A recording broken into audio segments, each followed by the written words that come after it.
All right, let's get right into it. The mid-1960s. This was a time of incredible, hard-won triumph for the civil rights movement.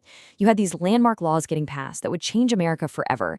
But here's the thing about history. It's never quite that simple, is it? This was truly an unfinished victory, and the years that followed these huge legal wins were some of the most turbulent and violent in the nation's history. So today, we're going to dig into why.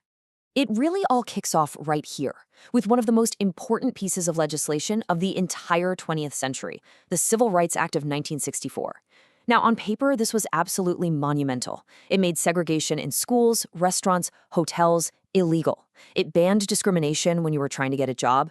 For the very first time, the full power of the federal government was supposed to be behind the promise of equality. It was, a moment of massive hope. But that hope slammed right into a very harsh reality. Get this, just 2 weeks after the ink was dry on that historic act, riots started erupting. The next year, in the Watts neighborhood of Los Angeles, all that frustration just boiled over into a full-scale uprising. It got so bad they had to call in 14,000 National Guard troops to stop it. So what on earth happened? If the law had changed, why was there so much anger on the streets? Well, that is the central question we're tackling.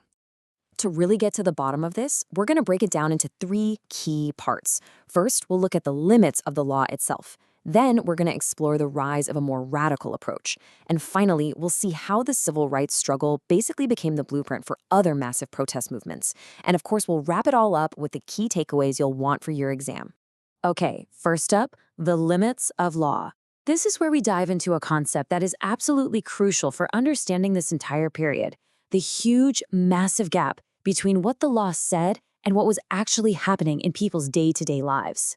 So to really get what went wrong, we need 2 key terms. The first one is de jure. It's Latin and it just means concerning law. So a de jure change is a change made on paper. The Civil Rights Act, that's the perfect example of a de jure victory. Officially, the law of the land had changed. And the second term, which is the one that really shows us the problem, is de facto. This is also Latin, and it means in reality or in fact.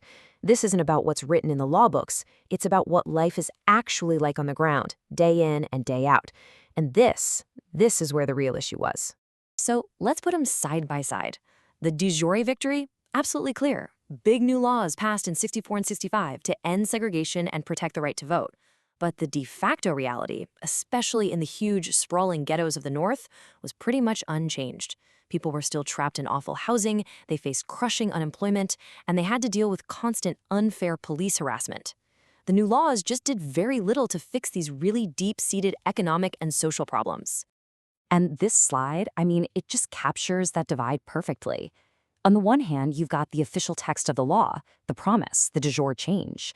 And right next to it, you have a photo showing the violent reality of the struggle, the de facto situation. The words on the page had changed, but the attitudes and the violence on the streets had not. Now, what's so wild about this timeline is just how close together these events are. July 64, the Civil Rights Act is signed. A year later, August 65, the Voting Rights Act passes. These are the 2 crowning achievements of the whole movement. And yet, in that exact same month, the Watts riots explode. This timeline shows us there was no grace period, no waiting around. The frustration was immediate because those legal victories just weren't changing daily life. After years of these riots, the government actually launched an investigation, the Kerner Commission, to figure out what was going on. And, their report in 1968 didn't blame Black Power agitators like a lot of people expected. No. Instead, it pointed the finger directly at those de facto problems we've been talking about. Terrible living conditions, deep frustration with discrimination, and, this is crucial, unfair treatment and brutality at the hands of the police. So all this frustration created this huge shift inside the civil rights movement itself. The slow pace of real de facto change led a lot of people to question the whole strategy of nonviolence and integration. It really paved the way for a new, much more radical approach. You can see this shift best by comparing 2 key groups. On one side, you have Martin Luther King Jr.'s SLC, which was totally committed to nonviolence and racial integration. But on the other, a lot of the younger generation, especially in the student group SNCC, felt that whole approach was just too slow.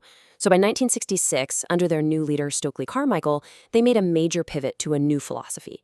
Black power, self-defense, and, in what was a huge turning point, they began to reject the involvement of white members. And you can just feel the raw frustration in this famous quote from Stokely Carmichael. "We've been saying freedom for 6 years. What we are going to start saying now is Black power." I mean, that is a declaration that the time for waiting patiently for change was over. It was a call for African Americans to seize control of their own lives and their own destiny. This new radical energy led directly to the formation of probably the most famous, and to some, the most feared Black power group of them all, the Black Panther Party. They were founded in Oakland, California in 1966, and they weren't just a protest group. They had a really clear vision for their community, which they laid out right here in their 10-point plan.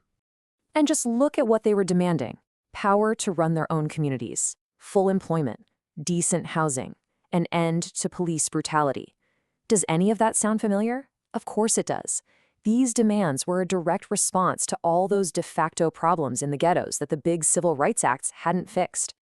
And they didn't just make demands, they took direct action. Their most famous tactic was something they called patrolling the pigs. Panther members would grab law books and weapons, which, by the way, they carried legally, and they would follow police patrols in their own communities.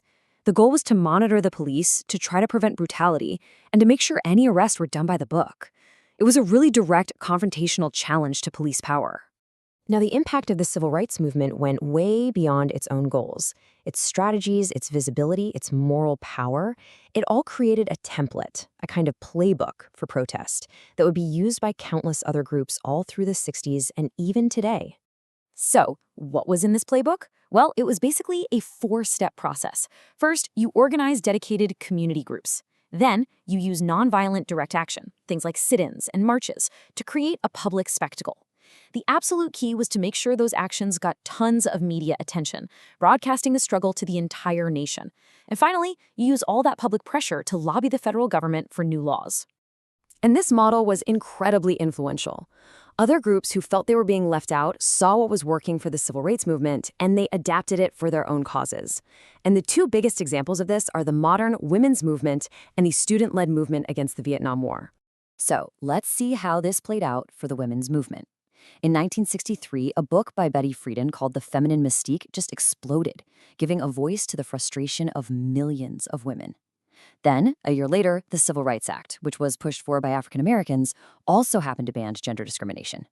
So then, in 1966, inspired by those civil rights pressure groups, Friedan and others founded NOW, the National Organization for Women, to lobby the government and fight for equality. See the pattern?